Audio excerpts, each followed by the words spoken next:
నమస్తే, నేను మీ అడ్వకేట్ శశికాంత్. నాతో ఇవాళ మా కొలీగ్ అడ్వకేట్ శ్వేత గారు. నమస్తే మేడం. నమస్తే sir. Madam, justice Sanjeev Narula Delhi high court సంబంధించి consensual nature of relationship between the accused and victim is not relevant for prosecution under POCSO అని చెప్పారు. దీని గురించి మీరు క్లియర్గా ఎక్స్ప్లెయిన్ చేస్తారా? సార్, ఈ కేసులో ఏమైందనంటే ఒక married person, he has children, కానీ ఈయన మళ్ళీ వేరే ఒక అమ్మాయితో, మైనర్ అమ్మాయితో, okay, she of 16 years age. ఆ అమ్మాయితో రిలేషన్షిప్ అనేది కన్సెన్షువల్ రిలేషన్షిప్ అని ఆయన క్లెయిమ్ చేస్తున్నాడు. He was in a intimate relationship and that girl has become pregnant. Correct.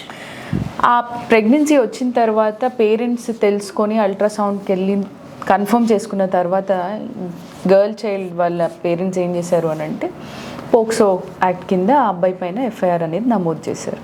ఆ తర్వాత ఈయన బెయిల్కి ఎప్పుడైతే వెళ్ళాడో అప్పుడు ఏమని చెప్పాడు అని అంటే, అవును నేను పెళ్లి చేసుకుంటాను అని చెప్పాను, ఓకే, అండ్ ఇద్దరి వైపు నుంచి సమ్మతమైన రిలేషన్షిప్లోనే ఉన్నాము, నేనేమి ఇది ఏం రేప్ కాదు, లేకపోతే ఆ అమ్మాయి ఏం చిన్నపిల్ల కాదు, ఆ అమ్మాయికి అప్పటికి 18 years ఏజ్ ఉన్నాయి అని అంటున్నాడు.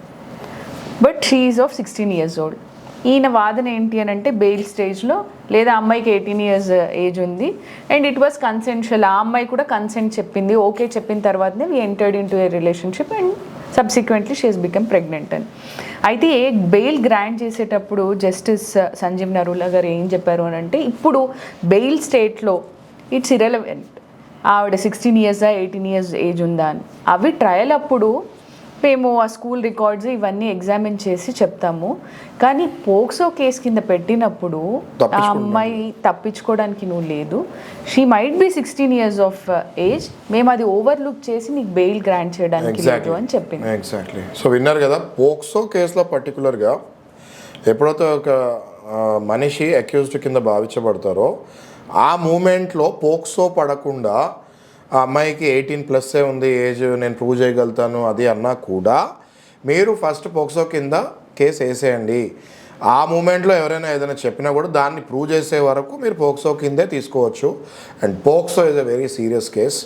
కాబట్టి ఇలాంటి జడ్జ్మెంట్స్ ఏవైతే మేము డిస్కస్ చేస్తున్నామో మీకు అవేర్నెస్ క్రియేట్ చేస్తానికి దయచేసి షేర్ అండ్ సబ్స్క్రైబ్ చేయండి.